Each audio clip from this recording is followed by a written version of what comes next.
And I'm sure all of you must have seen the very interesting, I would say, rather exciting topic that he's going to be talking on, Agile HR and the Transformative Experience. Now, before I invite him, Satish, to the floor, let me have the pleasure of introducing him to all of you. Satish happens to be a Forbes top on 30 talent leader 2023. He's also a mentalist, author, researcher, and also sought after TEDx speaker. And he's a HR leader with over 25 years of global experience across multiple industry verticals and proven expertise in strategizing and transforming business through human capital strategy, organizational transformation, and coaching. He's adept at enabling business agility, building digital capability, leadership development, and career and succession planning, talent management, organizational effectiveness, and performance management, along with strategic workforce planning, cultural transformation, and change management. And as you could imagine, I think this covers the entire gamut of the house of HR, I would say. HR technology evangelist and also digital transformation expert in leading high impact enterprise wide HR technology stack re-engineering programs. Satish is associated with several industry groups and associations such as NHRD, SHRM, Agile Leadership, Lego Series Play, PCMM, Six Sigma, IACABs, India, and NFNLP, among others, from which he has received certification, marking him a qualified practitioner. Like you said, currently the SVP HR at Mphasis, and we said earlier, close to about 30 years of experience. Earlier, he had the pleasure of working with some of the marquee companies, again in HR, companies like Cognizant, Siemens, HCL Technologies, and Sutherland Global Services. And today he's going to talk to us, and very, very interesting. I think pandemic has just shown us one another, maybe some sort of tip of the iceberg as far as what means for HR to be agile. I think that's just the beginning, but I think what you get to see is with the Gen Zers coming into the workforce and with a lot of changes around the HR, especially to do with digital transformation and your ANML that's being brought on. I think you'll have great insights from Satish on how do you make HR very agile. Over to you, Satish. Thank you so much, Dr. Nagendra, TimesPro, for having me here. Well, and now I need to live up to this, right? I think that's going to be the toughest part, and I'm going to engage all the participants on the call as well. Everyone, thank you so much. I know it's a Saturday evening. What a topic to have, right? Agile HR, new ways of working. Like what Dr. Nagendra said, the world is moving towards generative AI, OpenAI, whatnot, right? ChatGPTs, Bard from Google, whatnot, right? All of them have started getting into the AI movement. But I thought, between us, we thought the ability of the HR fraternity is to kind of be iterative, be much faster to react, is something that we thought we would discuss, for the next few minutes or so, right? And that's why we thought we will pick up agility and the new ways of working in HR as a topic for this evening, right? Having said that, allow me to bring up my screen. Let me just go there.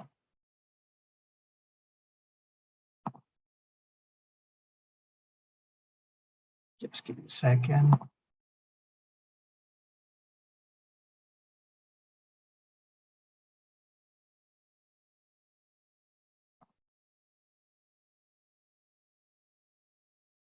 This is interesting, right? We talk about AI HR. There are a few PPTs and Excel's open. I'm not able to get to the specifics of it.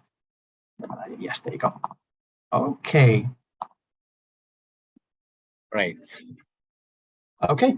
Guys, this topic is very passionate. In fact, I do programs for universities on the same topics as well on a pro bono basis. So at times I get too passionate, I go much deeper into the subject. Feel free to stop. If it's just getting too technical, functional in nature, right? Put your hand up. I'll slow down, or I'll kind of get back to the normal stuff that I should be, right? Let me put it. That's a precursor for that, right?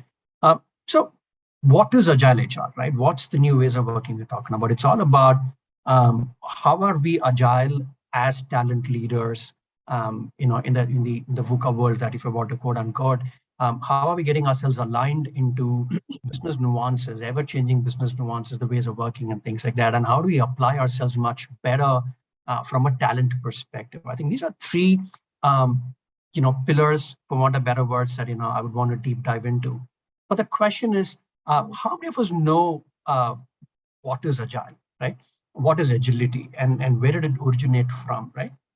I'm going to go to that basics for a while, and then every portion of it, I'm going to try and see if I can map that into a real world, quote unquote, HR or talent situation that we can be agile and agile about, right? So that's where we're going to get into. So we're going to talk about what is agility, the importance of it, and in today's world, why should we be agile, right?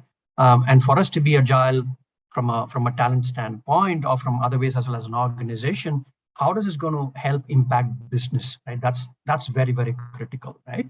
And how did it all originate, right? We call it Agile Manifesto, a set of 12 values and principles basis which the entire Agile, quote unquote, was coined way back by a group of software firms coming in together. We're going to touch base on that for a very, very little while.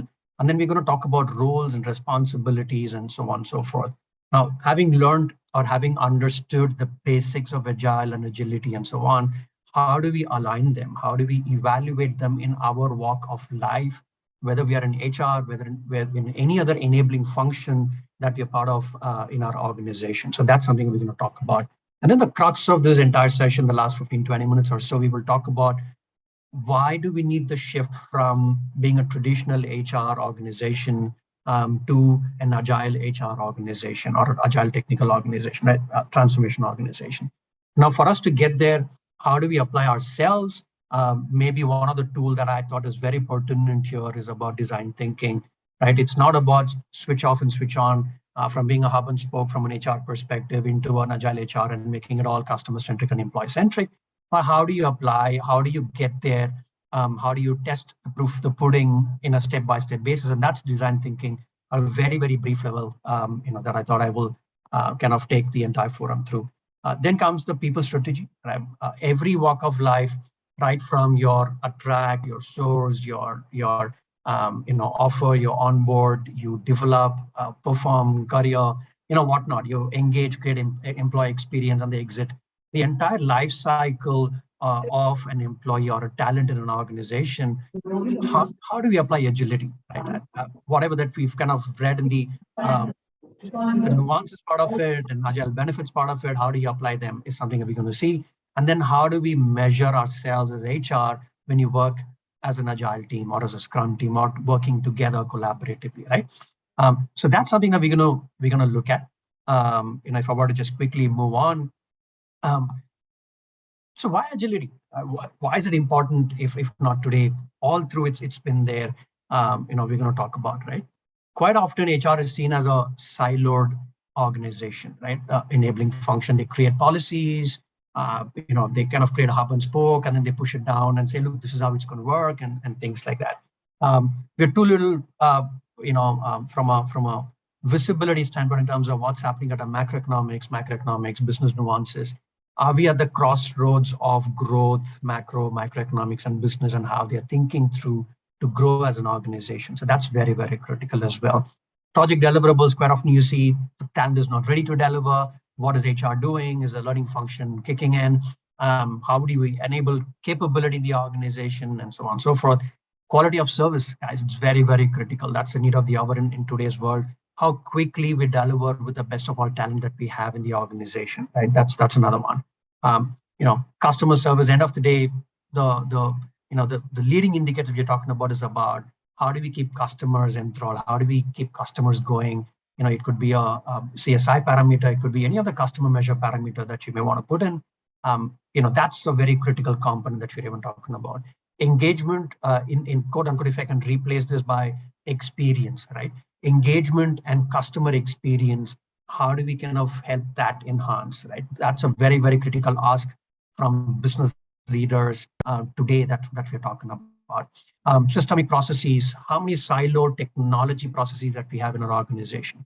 Should there be a button that we press and say, I need a employee 360, we will go to about 10, 15, 20 different siloed systems, put them on into a wrapper, and then showcase this is the data, right?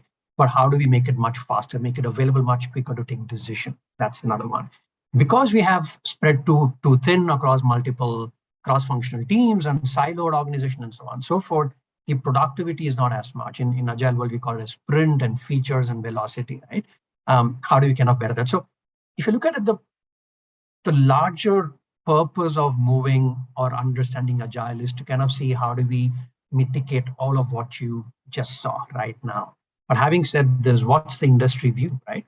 90% of execs feel organizational agility is vital to the business. 76% of CEOs felt there has to be a change and we have to be ready to kind of change perspective. 94% felt agility and collaboration would lead to organizational structure, right?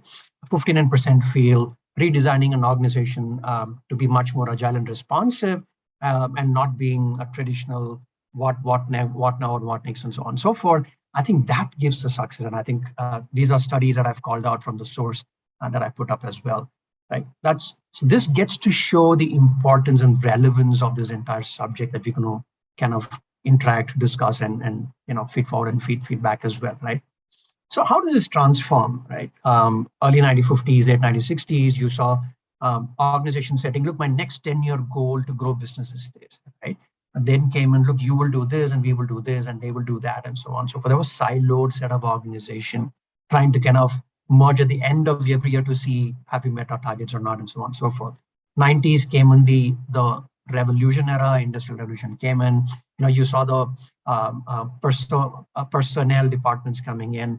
A lot of industrial era persisted to make it factory model, if I want to quote unquote. And then the HR practices were kind of born, which would say, look, next 3 years, HR will be doing this, right? Building capability, building technology, investing on this and so on and so forth. But then came the Agile era, right? 2000s and a little early, 2010 and so on and so forth is where you saw, look, why are we looking at 5 years, 10 years, 2, 3 years? Can we look at the next year or so, next 6 months, next quarter? What are we going to do this month to kind of meet our business objective? How do we contribute collectively for the organization? It's all become very, very short-term cycles, short-term goals to kind of chase on rather than the long-drawn goals as well. And that is where the iterative mechanism started falling into picture. So we're going to deep dive into what are these, right? And how do we get there? And that's something that we're going to talk about for the next few minutes, right? So what is Agile? Fairly simple. We're going to get into the basics of Agile. We talk about iterative development, right? We will not wait until the entire car is manufactured and then go back to customer and say, hey, is this the car you wanted? But we will say, look, the tires are going to be 17-inch dia. The bonnet is going to be shaped this way. The doors are going to be 4 doors. You're going to have a 4-wheel drive. You're going to have a steering wheel. You're going to have electronic clusters in the front. You're going to have wipers. You're going to have fog lights. Is this okay with you? So every step that we take, we go back and check with the customers. Is this what you're looking at from a proof of concept standpoint? Then we build in and keep changing then and there, right? So that's the iterative development that we say. Then customers will come back and say, you know what? The headlight is a little bigger. Can you make it a little smaller? Instead of waiting for the year end after the delivery is done, customer has a say in it, and we can also quickly change. That's what we call as fail safe, fail quick, and then change the dia of the lamps that we have in the vehicle or the wipers that you want to shape it, whatnot, right? The colors, the shape, and so on and so forth. Most importantly, Agile is all about working together. It is all about collaboration. Gone are the days where whether it's IT, industry, manufacturing, PNR, you take any industry vertical we talk about, gone are the days we say, look, I'm an engineer, I will work the way that I wanted to, or I'm a software developer, I will work the way that I wanted to, or I'm a mech and I will work the way that I wanted to. I'm an aeronautics guy, I will do engineering the way that I wanted to. It's all gone are the days, right? It's all being cross-functional team. How do you come together? A typical HR will be called as forming, storming, norming, and forming, norming, storming, performing together, right? So that's the philosophy that we're talking about. Being Agile is all about how does cross-functional team gather together for a particular opportunity area or a problem statement. They work together, they deliver, and then they get disbanded and then move on, right? So that's what we talk about in terms of Agile. Short work cycles that we spoke about, sprints. every fortnight, every month, you set targets and saying, look, this cycle, this sprint, I will deliver this for the customer. Yeah.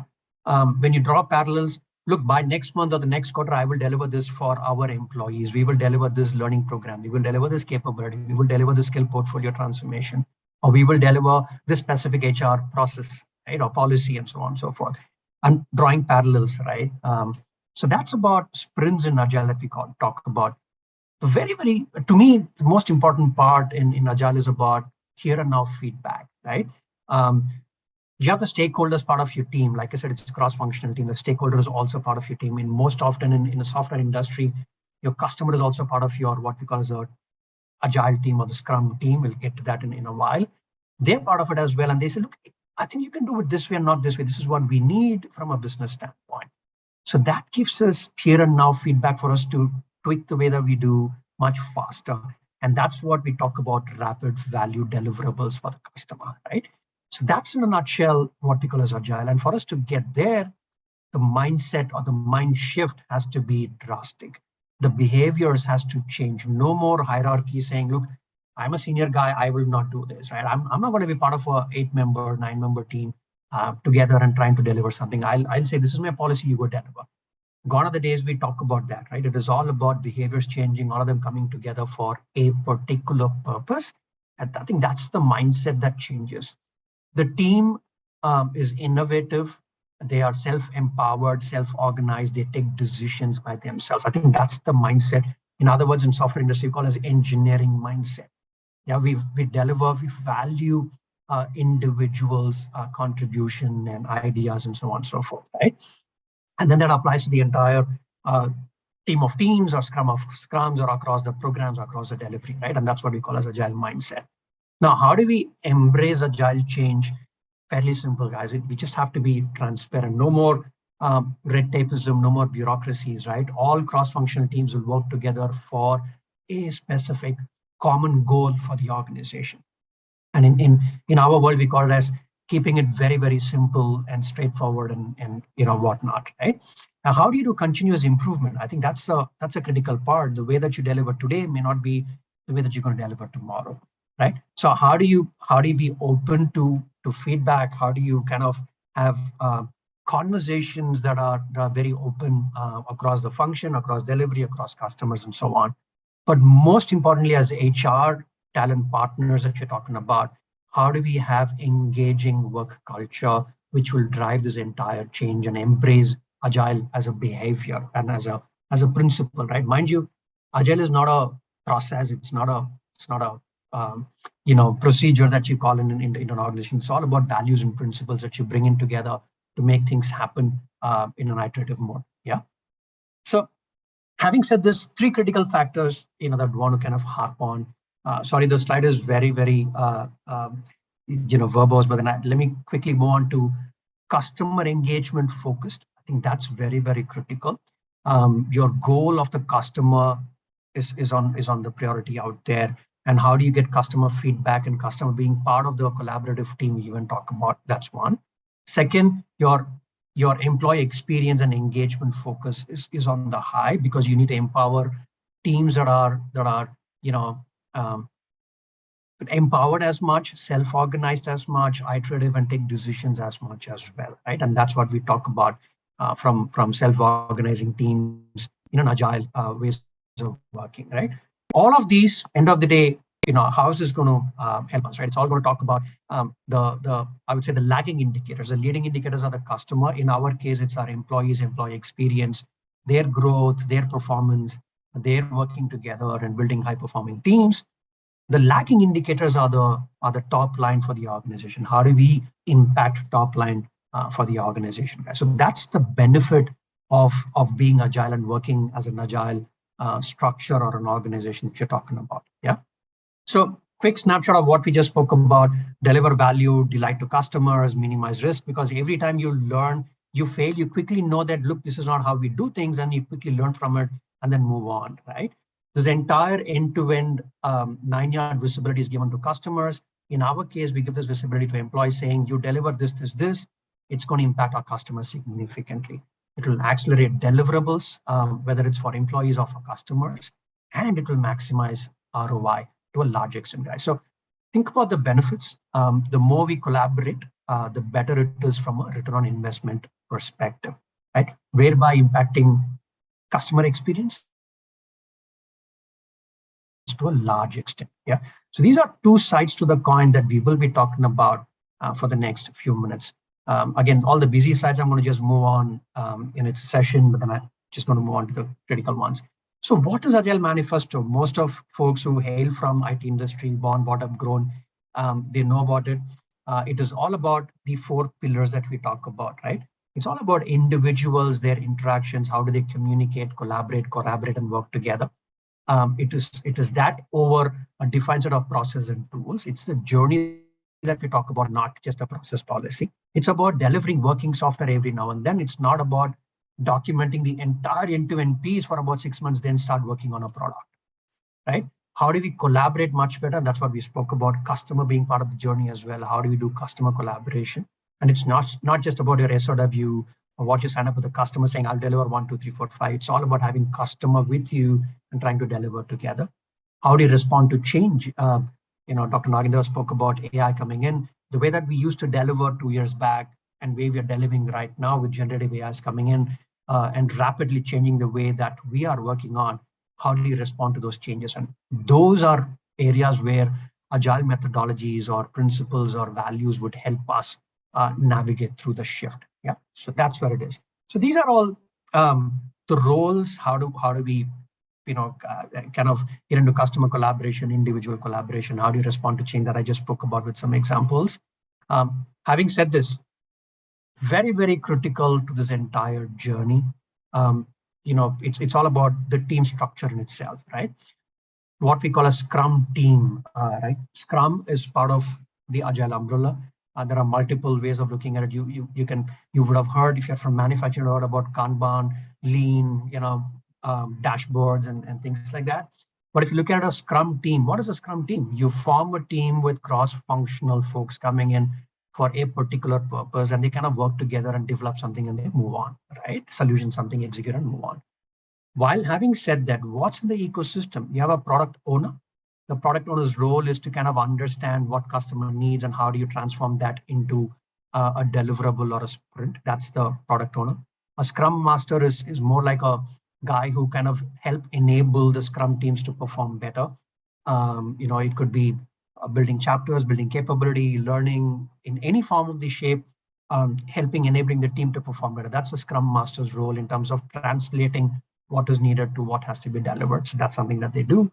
And for this entire team, we have a coach who would say, are you heading towards the right direction, right? Putting in some governance around it, measuring, are you agile enough to kind of deliver something and so on and so forth. And then you have the exec sponsor, you have the ELT, SLT management, you have the HR and all of them. So this is a typical, agile structure, if I were to put it for want of better words. These are the role holders in an agile environment. You have a customer on one side, you have the coach on one side, you have the Scrum team, product owners, Scrum Masters working in tandem together for deliverables. And then you have the sponsors, management waiting for the lagging indicators to be impacted. So that's the left to right we are talking about. Yeah. Guys, I'm going to go through this and then pause and try to relate this to our HR world, if I were a new world. Think about this, right? A customer comes in and says, I want to manufacture a car.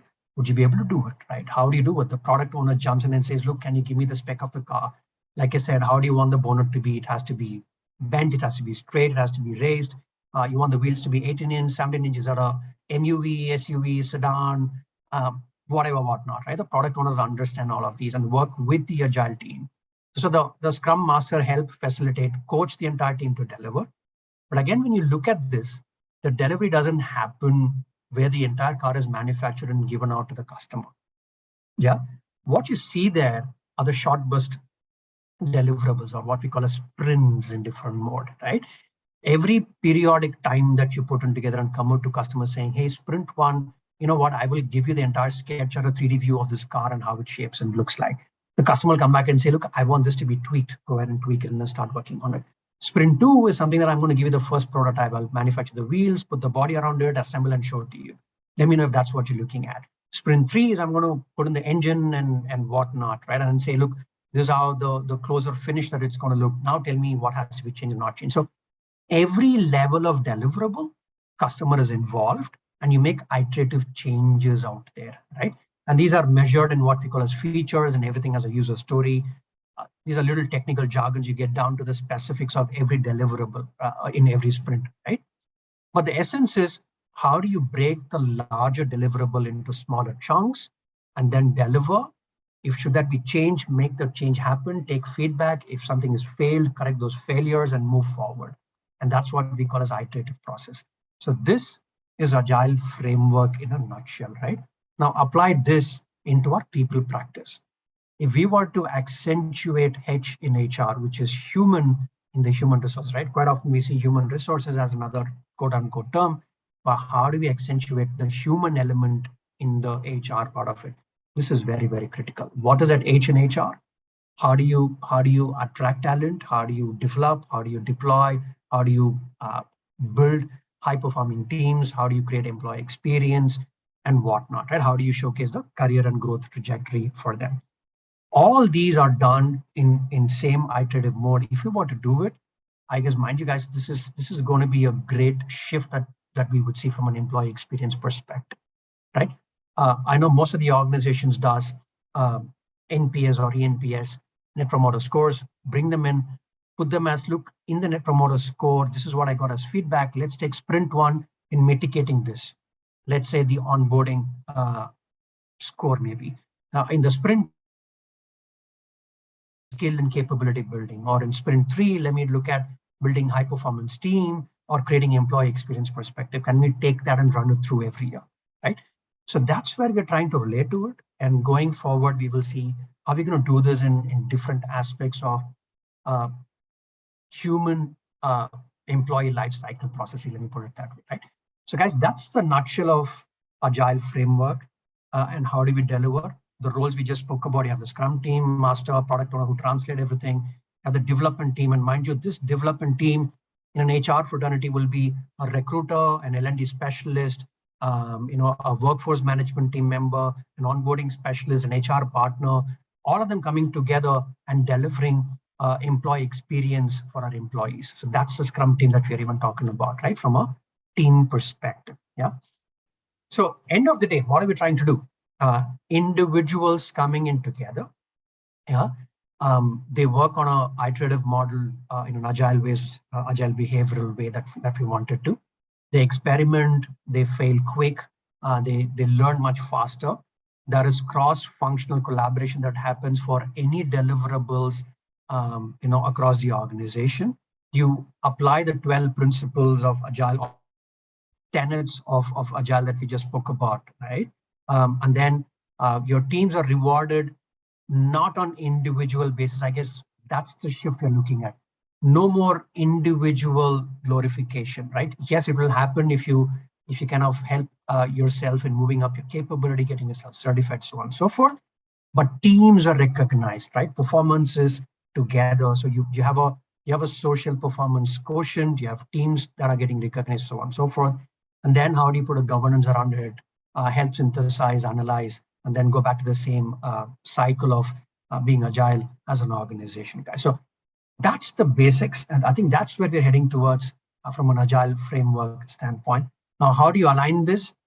Every process, every procedure, or every principle, every value that you generate, what gets in should be measured, and that's what we're going to do that, right? How do you measure? In a typical engineering culture perspective, right? We measure every aspect of it, right? In the sense, what are the cultural assumptions? What's the baseline towards where we are moving towards? What's the knowledge management repository, and how is it moving towards? How quick that we can fetch knowledge repository, and so on and so forth. What's your communication? Is it formal, informal? Do you do top down? Do we do across teams?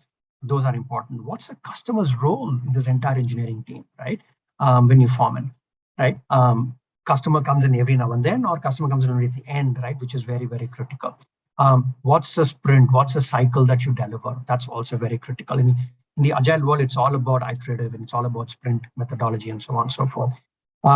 Your structure is very, very critical. Again, it's not rigid. I'm not going to say I have a large pyramid that runs on from top to bottom, but can we make it much more thinner and wider so that we work together, flexible, participative together as a Scrum team or as a collaborative team together, right? That's the shift that you're talking about. And all of these, like I said, what gets in gets measured. You can put in a scorecard, you can measure your customer satisfaction, you can measure your work deliverables, you can work on your experience and capability, you can work on self-organizing teams, how are teams working together, your beliefs, your culture, and so on and so forth, right? Yes, I'm not deep diving into these, are a little more technical, but these can be derived as long as you understand how do you measure the Scrum team at large. Because every organization differs based on the growth trajectory that specific organization is around, right? Someone could be in rapid growth, someone could be in building culture, someone could be in building values, someone could be in building capacity. So these dynamics would change from a parametric perspective. Yeah. Okay. Now, getting deeper into this, right? We spoke about this. How do you measure success, right? From a leading indicator to a lagging indicator, right? Um, Customer attending sprint interviews, mind you, when you lift and shift the same philosophy into HR, your employees attending your policy making decisions. Yeah, your employees being part of your employee experience charter creation, our employees being part of creating, a performance cycle reengineering, our employees being part of creating, look, I want to be contributing towards the learning culture, learning curricula, and so on and so forth. So that's the leading indicator. But how do you move towards lagging? It is about how does it impact the OKR, organizational goal. It could be top line, bottom line, market facing matrices that you may have, and so on and so forth, right? So, guys, in a nutshell, Agile, we just thought about it. It's iterative, four critical tenets which we talk about. You've seen the structure, how it works. In an HR perspective, how do you bring in people from different walks of function together for a particular goal? How do you look at leading indicators? How do you look at lagging indicators and measure them, which will all lead up into organizational measurement, right? This is typical software cycle from a waterfall methodology to an iterative methodology, which is an agile methodology. I'm sure most of IT folks would have seen this. But it's all about look at the cycle, look at the gap that you see there, right? It just shrinks your deliverable to the customer to a large extent when you go to the iterative cycle or agile ways of working. And that's what the flow depicts out here. Um, like I said, guys, employee experience is testimonial, and we will thrive to move towards self-organizing teams, empowering them to take decisions which is best known to them, which will impact organizational goal, right? And that's the objective of all of us moving towards agile ways of working, right? And if you put a 2x2, this is the org benefit if you help enable, right, from just not involving them, but to maturity scale if you help enable them to kind of take decisions, self-organize, put a process together, and drive for efficiency. That will yield much more employee and customer experience than the traditional way of looking at drive by process, drive by the books. That's the shift most of us have already been through or going through in the journey. Again, another 2x2, which talks about you're flattening the pyramid and hierarchy. How will that help take decisions much faster and impact the organization is something that is testimonial. Well, having said all of these in terms of agile ways of working, how do you put them through? How do you measure them? How do you get into transformation into that?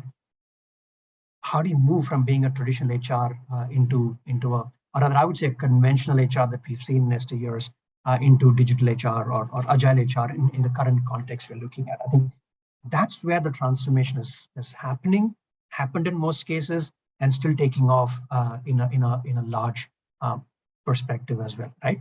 So we're going to see exactly that right now. Look at a conventional HR, I would say, limitations that we have, right? You have multiple levels of career progression, and today we're talking about skill portfolio progression that are happening significantly. You have standard rewards, no matter what deliverables you do, your reward mechanism, recognition mechanism, all standard in most cases. Your monetary benefits, let's say for an example, if you have an age group of, let's say, 22 or 23 to about 25, their needs will be totally different from that of a 26 to a 30-year-old, right? From a 24 to 25, from campus to another 2, 3 years, your need could be getting and hitting a gym. Can I get some allowances? Can I get some coupons? The insurance, can that cover in that perspective? Versus if you get into late 26 to 30, 31, you would have a family, spouse, everybody to take care.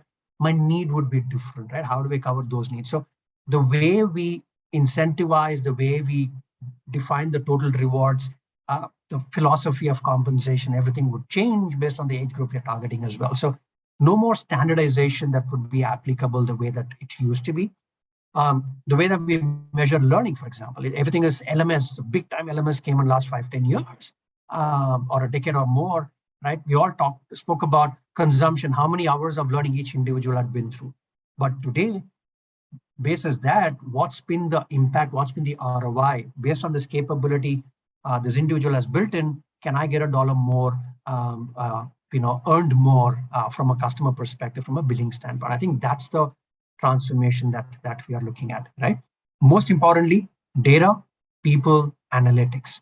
That's where everything is moving towards, right? And that forms a significant role in moving towards an agile organization. At a very, very high level, being flexible, creating the psychological safety measures, and fail safe, fail quick. Gone are the days where we say, look, if you fail, I will ding your performance rating. No, if you fail, that's learning for us. How do we not fail again? I think that's the way we need to look at it. Cross-functional teams, building coaching, mentoring as a culture, rather than looking at siloed, hierarchy-based teams that we used to operate out of, right?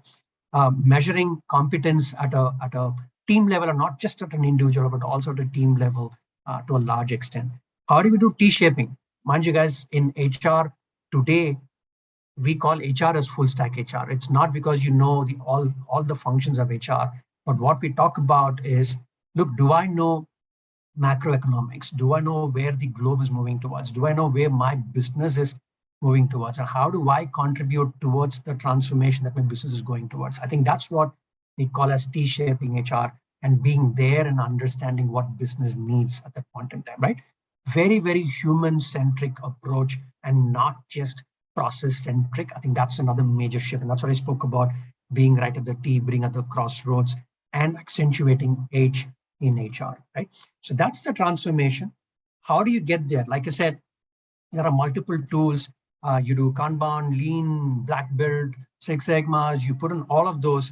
But the most that worked for us, worked for me, is about design thinking. Yeah. How do you pick a particular area of a process value chain? How do you get them in? How do you go through every aspect of that process area? Make it stage wise. Go empathize with the stakeholders and find out what's happening, what's not happening, what's helping, what's not helping. How do you identify the actual problem statement, right? The opportunity area. Then ideate with the stakeholders in terms of what are the different ideas that we can mitigate this with. Pick up one prototype and say, look, let's work on this, apply, and then we'll move on, right? How do you do that? Test that prototype that you've created. Once you've done with the prototype, then you look, I'm going to test it out across, then the cycle continues, right? So one way of getting into transformation, process change, or re-engineering, where you want to get into agile HR more, is application of design thinking, right? One example could be a traditional product development. Like I said, this is the example that I gave, right? The tire, the headlight, then the bonnet, then the chassis, then everything comes in.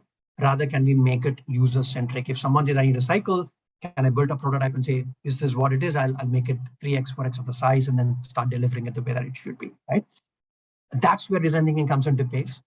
You look at what it is, what if, what was, and what works, right? And all of these aspects, mind you guys, in an agile world, you will have the customer into the schema, right? And together is where the journey goes. And that's why design thinking is a powerful tool. We have all the stakeholders together and try to work and create a proof of concept and then deliver and move on. Yeah. So one avenue, in my view, design thinking is one vehicle to get there in terms of re-engineering and get much faster iterative mode.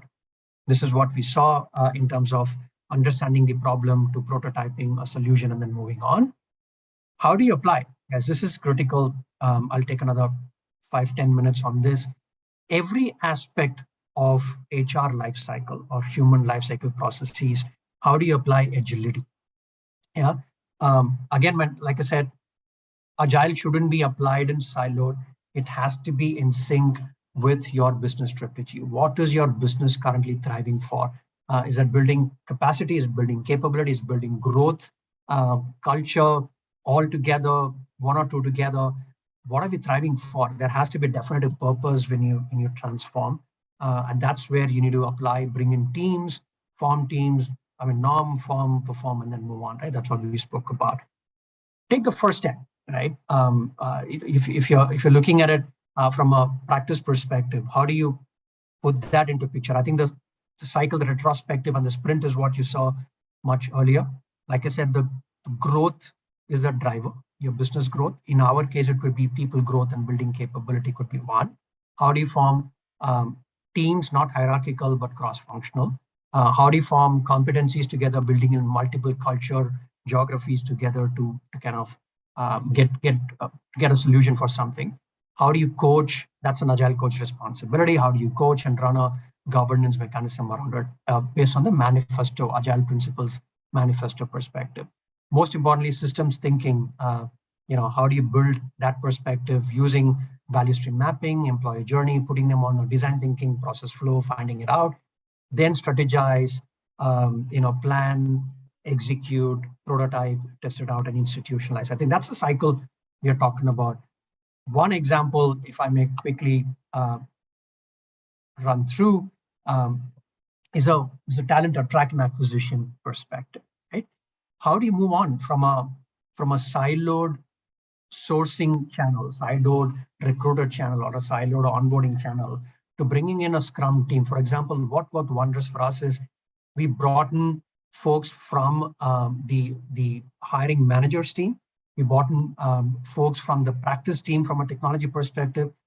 We had the sourcing engine, we had the recruitment engine, we had the HR onboarding and the HR partners together. So that constituted cross-functional team to a large extent. Any requirement coming in, this entire team will get plugged in. They will work together on sprint basis. They will deliver the talent sourcing, strategy, acquisition, and deployment. Then they get disbanded, move on to pick another requirement, right? So everything is iterative, and the team, like I said, are self-organized.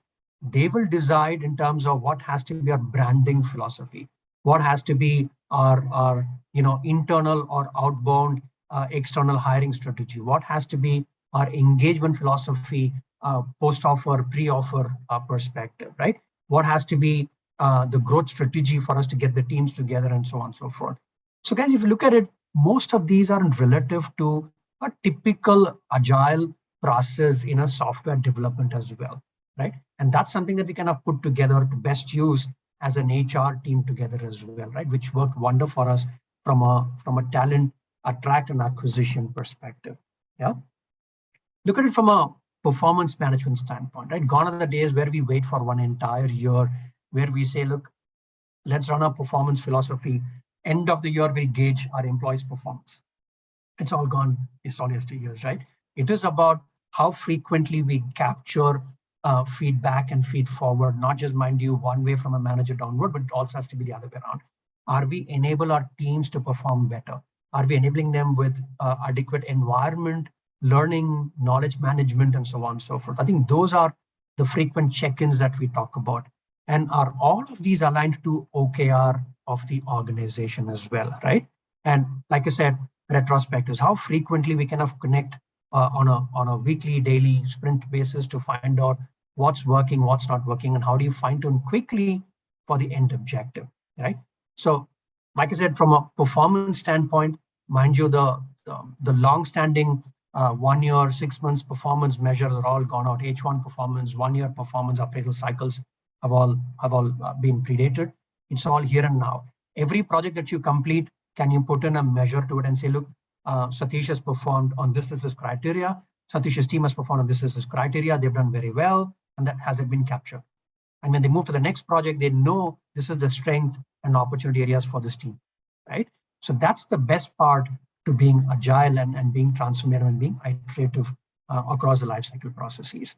So next is about the example that I quoted, moving away from learning consumption basis, or just say I've done 30 hours of learning man hours, that's my L&D target. No, we've done collectively 5 programs that has impacted organizations to deliver better results. I think that's the journey that we're looking at, right? How do you build skills capability? How do you run sprint cycles of building those capability that will have impact for customers and employees? And then how do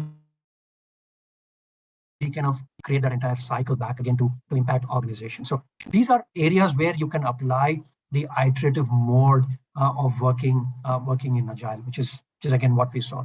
Your reward mechanism, the example that I quoted, can we relook at our com philosophy based on age group, based on need, right? For example, can I restructure my insurance stack basis age category at all? Mind you, I'm not kind of trying to create divide and conquer, but I'm only saying based on the need of specific age group, can I fine tune my philosophy? Can I fine tune my structure, which would help them navigate through the crisis that they are going through at that point in time?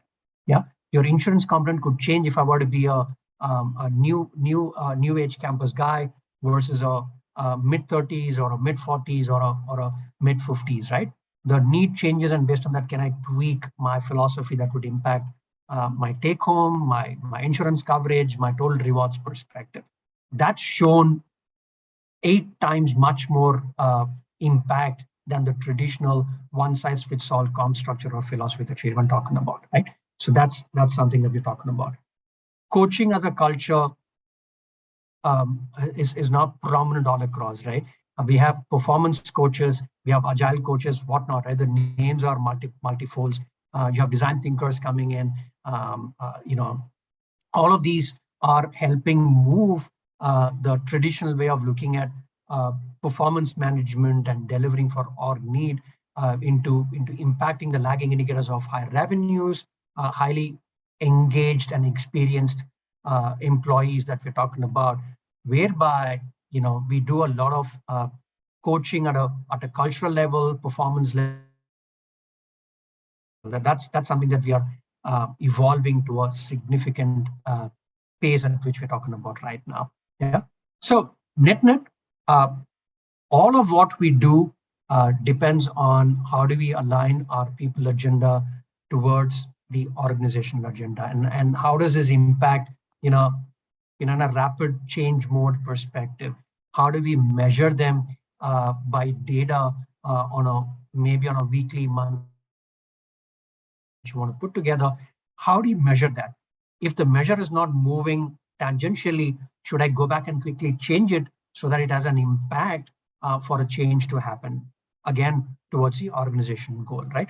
So that's the way we revise our people strategy across the life cycle process that we're talking about. Put them on a sprint chart, or in our case, the velocity chart. Velocity is a delivery timeline that we're looking at.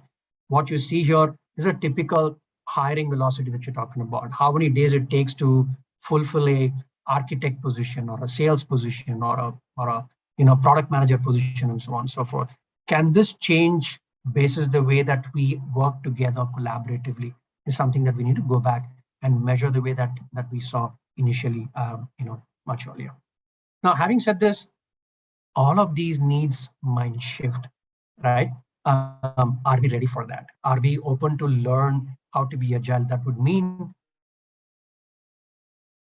it's all about team. It's not about individuals. Are we ready to pilot, design thinking, pick up problem areas, apply design thinking, and be ready for the change for a process or a function that we've been holding close to our heart for so many years? Can we question our own status quo and kind of move up beyond that? Are we ready for that, right? Do we have the right set of value systems and ethos? Do we have the EVPs back, but the walk and the talk of EVP as well is something that we're looking at, right? Can we make it as constructive coaching and conversation, from an organization standpoint? Do we have the right ecosystem to kind of maneuver this change we're talking about? Do we have stakeholder buy-in? We need to have sponsorship, mind you. It's not about just forming a team and say, I will change the way it is, but we need sponsorship. Can we get that sponsorship and help deliver results that you're talking about? Most importantly, what gets done gets measured. Do we have a governance mechanism to kind of put all of these and say, this is where we're moving positively, this is where we're not moving, and can we change this to a large extent, right? So that is about how do we move and be ready to transform from understanding agile, from learning how do we move towards the transformation into the new ways of working and adapting agile ways of working, and how do we measure ourselves working together as a cross-functional collaborative team, making iterative changes based on current business need, employee need, and customer need, and then measuring all of these and making changes. So that's a quick sum of what we went through in the last 35, 40 minutes or so. I will take a pause. Back to you, Dr. Nagendra and team. Thank you, Satish. I think it's amazingly done. From the point of view of the 10 words, it's such a big one. I'm sure somebody like you or might be along you and with somebody else might be planning to write a, I think, very elaborate book on this. I think that's the kind of depth that it has got. But for want of time, I think we will, with your permission, we'll take few questions, right? And quite a few questions, but then I think we're almost hitting the 7 o'clock. So I'll just take, with your permission, maybe 2, 3 questions, if that's okay, Satish. Right? Sure.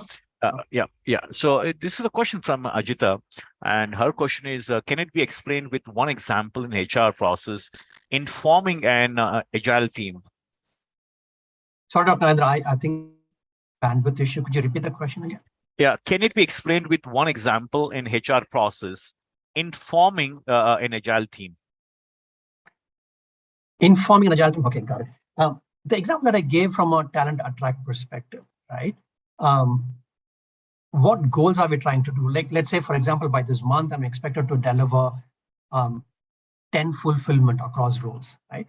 How do you form the team and inform them, look, this is your deliverable, this is your sprint. End of this month, we expect this team to deliver on this specific ask of attracting the right set of top talent from the industry. These are the role spec. Can you get together to help clarify this with respect to stakeholders, customers, amongst yourselves as well?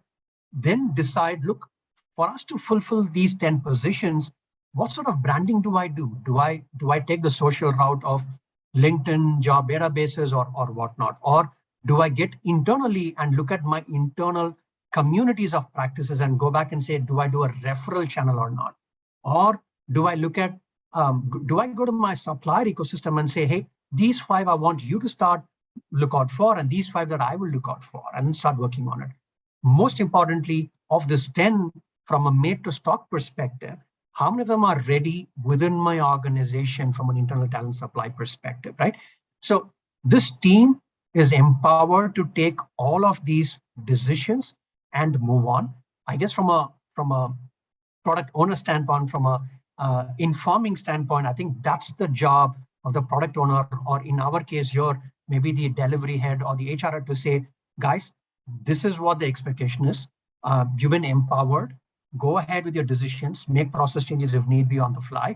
Use your credentials, use your process and innovation to kind of resolve this issue. But the deliverable of the sprint is to bring in this set of fulfillment by this month, right? Go ahead. So that's the role of HR that we should play typically by forming a team, letting them know this is how it is, and playing a typical product owner role perspective and letting them know that, look, this is your environment, this is your deliverable, go ahead and make it happen. Thank you, Satish. This is a question from Cynthia Paul. Our question is, hi, Satish, how do we bring in accountability effectively in an agile environment when it is more of a teamwork? Thank you, Cynthia. Okay. Hey, so it's a very interesting question, right? I'd like to quote an analogy here. This is more like if I were to put agile as a horse chariot, yeah? Unless you have all the 8 horses running together, same pace, velocity, same mindset, even if one horse slows down, your chariot slows down, yeah? So now that answers part of your question of how do you measure that, right? So the measure is going to be at a team level. It has to be delivered as a team. Now, little tricky, right? There could be one or two who may not have the potential or the skill set to deliver. How do you identify? And that is why self-organizing team in agile structure works wonders, right? Even if you're a junior most experience in the Scrum team, you can take a decision saying, Chief, you're an architect, but what we're looking at as an architect from you is different from what you're looking at for this specific program, right? Can you please excuse yourselves, right? I mean, not in so many words, but that message is conveyed, and that's if you look at it, one of the tenets that I spoke about, transparency, right? So when you run a team from a performance standpoint, you're measured as a team only and not as an individual. Your individual tenet is measured basis what skill set you build on a day-to-day basis, but your deliverables are measured collectively as a sprint team or as a Scrum team. Yeah. So two sides to the coin. One, deliverable for the organization as a Scrum team. That's your performance threshold. You put a cut to it, which would definitely has to satisfy your customer output and outcome. But as an individual, you still own up. Have you upskill yourselves, cross-skill yourselves? Have you lived up your expectation? Are you one of those parallel running horses in the chariot? And that's the way that your team velocity is kind of measured as well. So individual threshold gauged along with team is a parallel track. Yeah. Darshan, I think there's another question related to a constructive conversation that is from Darshana, but I think she would have got her answer as well from the previous one. So I'll have one more, and which is the last one. Of course, there are quite a few, but then let me just read out the last one for you. This is from Priyanka Verma. In cross-functional team, if each team is working on several other tasks, won't regular meeting with all the team will affect their 100% output in other tasks?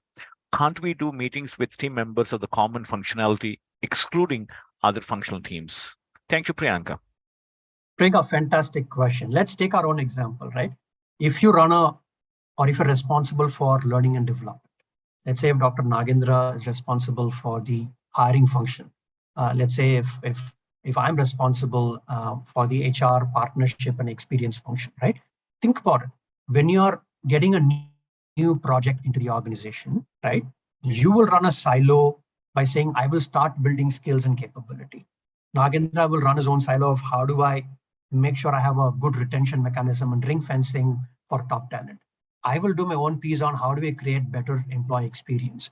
All of us will be pulling in from a north, south, east pole standpoint, but the crux is where are we, working together, right? Mm-hmm. The crux is where are we bringing, like I said, the H in HR together, right? Mm-hmm. That's very, very critical. Employee will get pulled out in 4 different directions.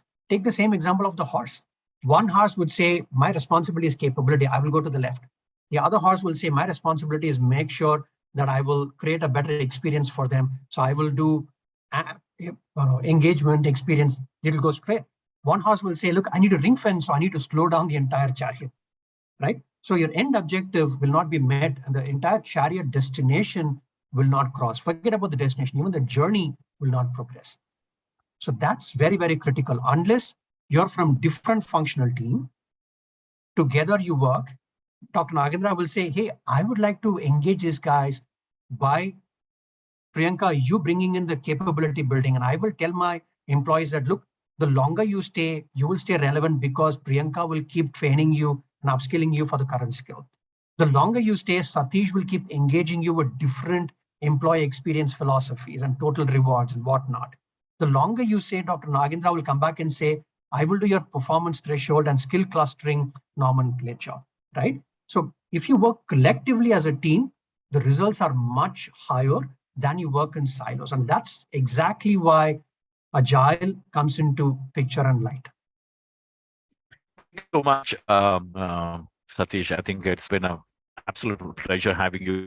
And although we should be a little sorry to a lot of other people whose questions could not be answered because of time, but I'm sure Satish has given you his contact details. I'm sure you can get in touch with him, and he'll be more than happy to engage with all of you. But from all of us, once again, Satish, it's an absolute pleasure and honor to have you, especially on Saturday evening, on that too, this great topic. And hopefully, we should look forward to engaging with you very soon on maybe the next avatar of the HR agility in the years to come. Thank you so much, Dr. Nagendra, entire TimesPro team, and all the participants, HR fraternity, and others, other functional groups as well, taking your time off on a weekend. Feel free to reach out to us. We're more than happy to kind of revalidate or take feedback from the session as well. Thank you so much again. Thank you so much, Satish. Thank you so much.